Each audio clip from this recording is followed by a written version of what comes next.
Hi everyone, welcome back to this class.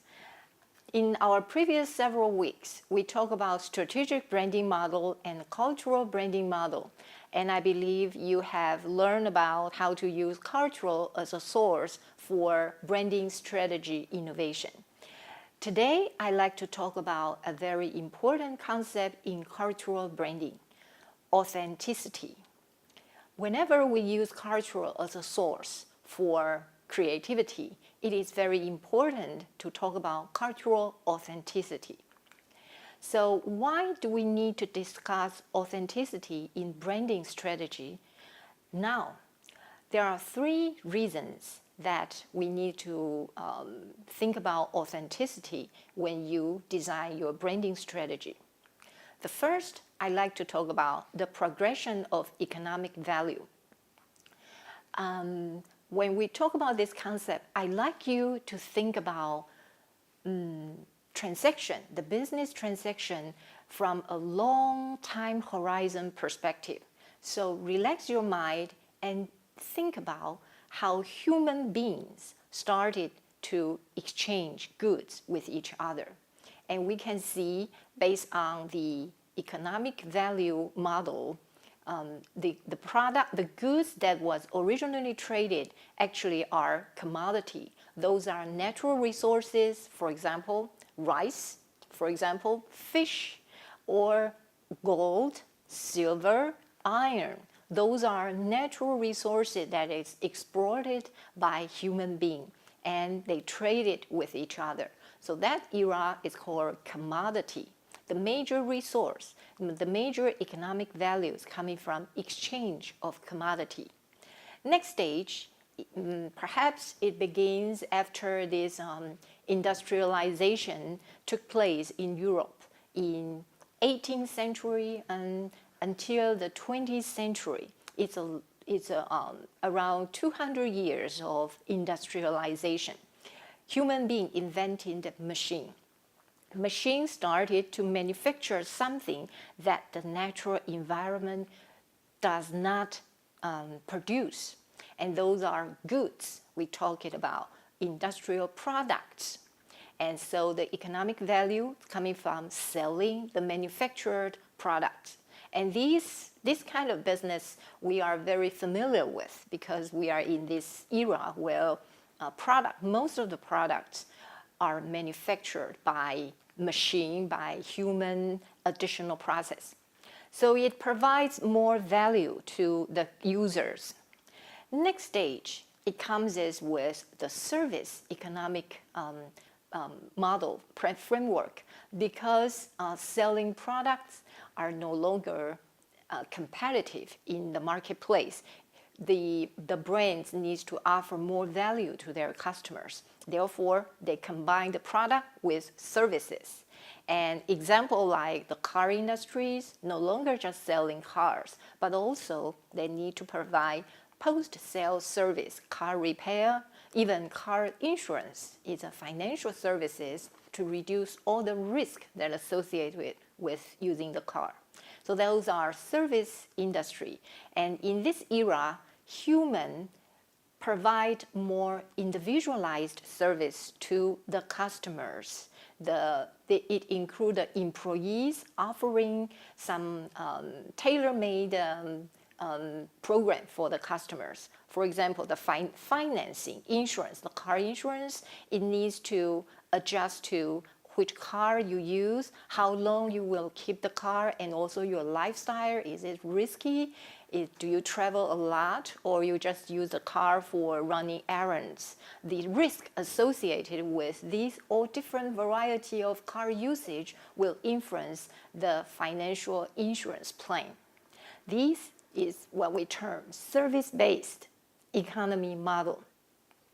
Next, after more competition, also competitor doing service, a brand, in order to stand out, they need to provide experience. and that into the experience business model stage.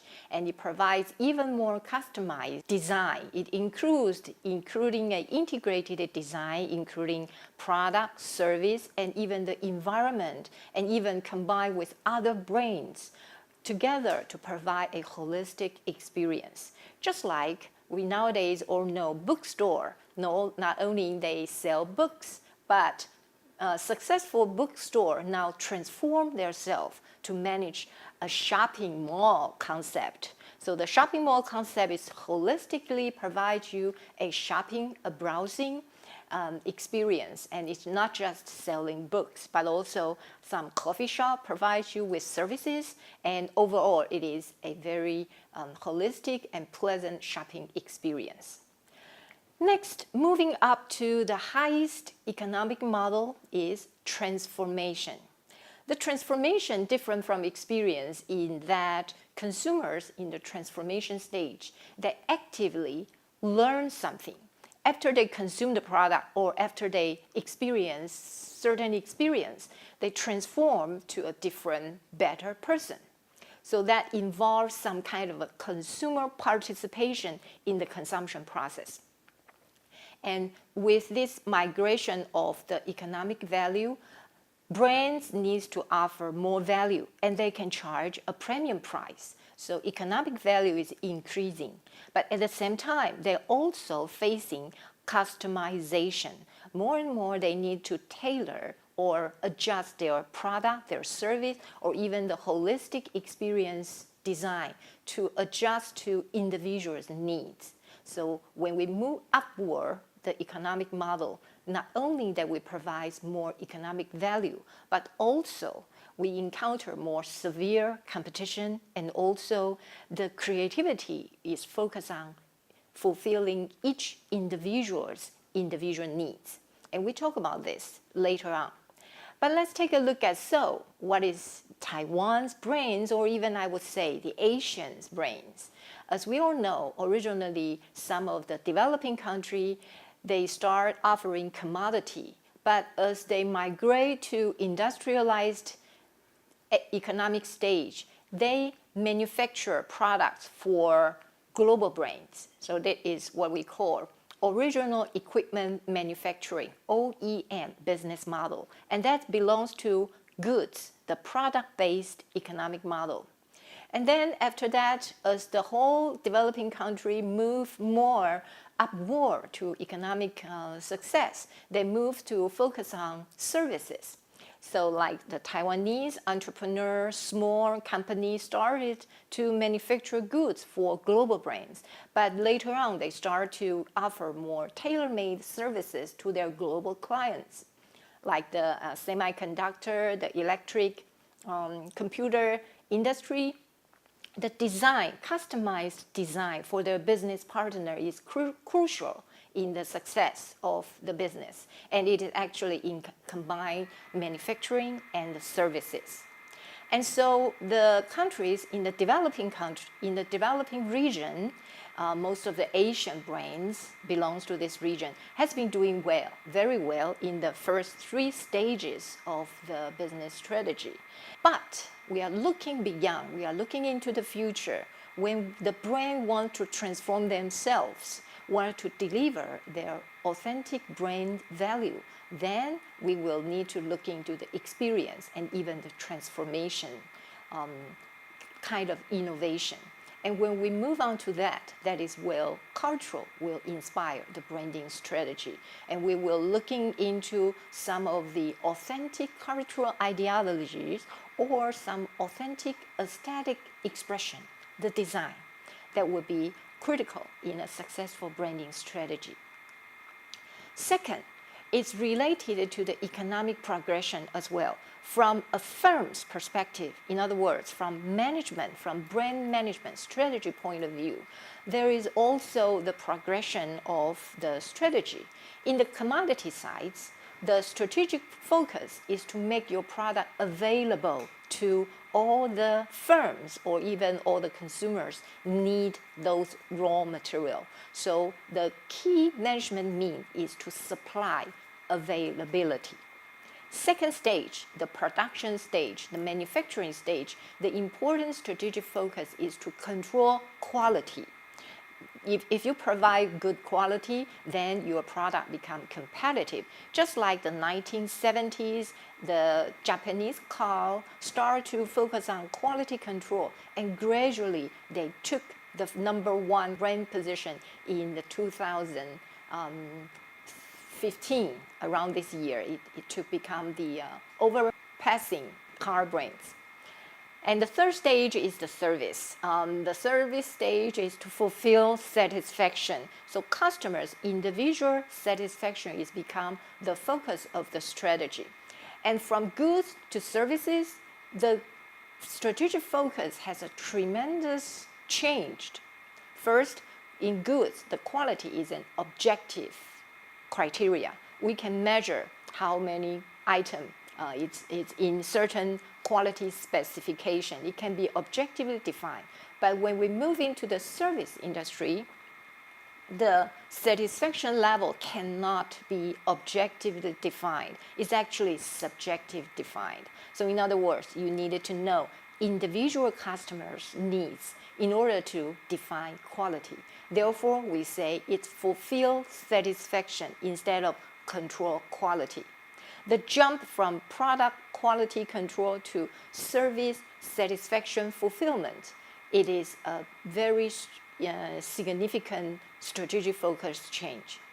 Next stage, when we move to experience or even transformation, the strategic focus will become render authenticity. You make your offer, you make your cultural expression authentic.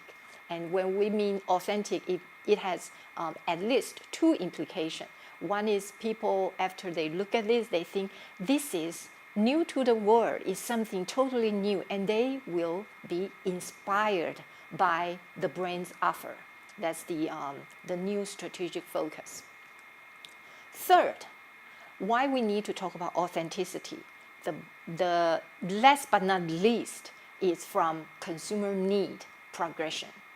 We can compare two. One is the old consumer compared with the new consumer. The definition of these two kinds of consumer, we use the modern industrial era, which basically started in perhaps I would say 18th century and continue until 20th century.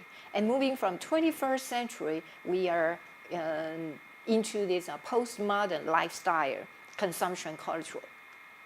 The difference between the two, first, of course, it is standardized in modernization. Industry, machine always produce standardized item. So the consumption is very standardized experience. But in postmodern consumption, it is more participatory. In other words, consumer wanted to be part of the production process. You want to do something to involve in the experience. It makes you feel more authentic. Second difference is the franchised venues. So all the retail environment, the logo, the brand logo, they emphasize standardization, and it will be franchise because the franchise will define a standardized, consistent quality control, which is very important strategic focus we just mentioned. But in postmodern, more important thing is the indigenous. We want the local expression. Starbucks in Taiwan, we want to see the Starbucks, the Taiwanese combination experience. So the consumer needs will be focused more on indigenous venues. And the third, consumer brand symbolic meaning, because it is top-down in modern society, industrialized society, standardized product, top-down, so consumer receiving it passively. But in the postmodern, the consumer, they have a lot of information available, and they will be more interested in expressing their own unique identity instead of just receiving all those brand symbolism. And the third difference is in modern time, the consumer needs will be more receptiveness. In other words, it is passive. Whatever the brand offer, consumer receive. But in the postmodern, they the consumers become more sensitivity. They use their senses to receive the information, and they process, integrated the information, created their own. So it's no longer passively accepting all those symbolic meaning, but they also actively recreate their own meaning. And then next is believe in a objective truth. Like I say, in the production, it is very easy to set a standardized objective standard that everybody follow, that all the franchise brands in the world follow the rule. The consumer also into this mindset. But in postmodern, the consumers will be construct their own identities. Also, the quality, the good or bad, right or wrong, is socially constructed. Finally, the consumption concept. In the modern time, we talk about consumers and consumption. But in postmodern time, we talk about prosumers and prosumption, because that it implies not only we consume the brand's symbolic meanings, but also the consumer use those symbolic meanings from brands to recreate their own meanings. And that is what we say, the authentic self become more important in consumption behavior. And that is, if you recall, in 2006, Time magazine named you, each individual person, as the person of the year. And that is, of course, they imply some technology enable each individual to become you, to become a unique you in the world. And but this kind of consumption trend and combined with technology is actually enable the authenticity concept. And therefore, it is very even more important to talk about authenticity in branding strategy. And we talk about all this branding, authenticity is so important. So, is there any inauthentic supplied in the marketplace? Actually, there are plenty of them. And we can see, first, it comes from competitors copy the winning brand's offer, and then it becomes inauthentic. And we can see that Me Too brands, for example, the store brands, they copy the manufacturer's very successful brands. And we all know Watson is a very successful drugstore in Asian region. And Watson oftentimes introduce their own Watson brands. For example, Watson body lotion. And those brands is a Me Too brands. But they try to find some authenticity from their Me Too brands. But no matter what, a competitor copy the leaders' offers, it will dilute the original brands it will dilute the original brand's authenticity and become an inauthentic product. And also counterfeit product. Night market in Asia sell or inauthentic counterfeit product a lot. Louis Vuitton is a very famous fashion brand, but you can see fake Louis Vuitton in the night market everywhere. And that, of course, diluted the authenticity of carrying an LV bag. Second, when more competitors copy the brand's offer, the whole industry will moving into the mature stage. So in other words, all the product in the mature stage, oftentimes the whole industry lost its own original authenticity. So product life cycle will also determine the authenticity, and the offer inauthentic product is started in the late growth stage. Third, brands themselves often produce their own counterfeits. I believe you all experience this. You went to a restaurant, but 2 years later, 3 years later, the ingredients start to reduce, the quality is lost, and it doesn't taste as good as the original product.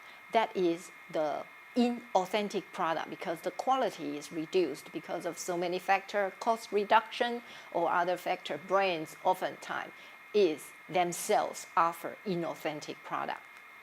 Or brand ubiquity. when the brand expand too much, just like Starbucks in the early 2000s, it has global presence in every country, and the brands has so many franchise. McDonald's also went through this brand ubiquity problem much earlier than Starbucks.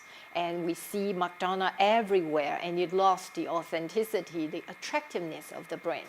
So too much expansion from the brand actually create inauthenticity. So after we're talking about some of the concept in authenticity, let's take a look at the video of about a Taiwan bubble milk tea. Grace and James will introduce you how this product category originated and how it went through the product life cycle.